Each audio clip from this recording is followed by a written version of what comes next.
How to use the accessibility shortcut on your phone. The accessibility shortcut is a useful function which lets you open features on your iPhone or Android device. On iPhone, go to Settings, General, then Accessibility. Scroll to the bottom of the menu and select Accessibility Shortcut. Here you'll find the features which you can open using the shortcut. As an example, we've selected Voiceover.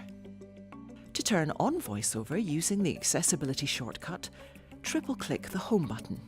Voiceover on. Triple-click the Home button again to turn Voiceover off. Voiceover off. Many Android smartphones also have an accessibility shortcut feature.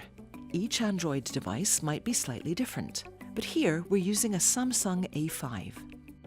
To use the accessibility shortcut to open the screen reader feature, go to Apps, Settings, Accessibility, then Vision. Select Accessibility Shortcut and switch it on. To use the shortcut, hold down the power button until you hear a sound. Then place 2 fingers on the screen until you hear that Voice Assistant has been switched on. Keep holding down 2 fingers to enable accessibility. Voice Assistant on. That's an introduction to using the accessibility shortcut on your iPhone and Android device.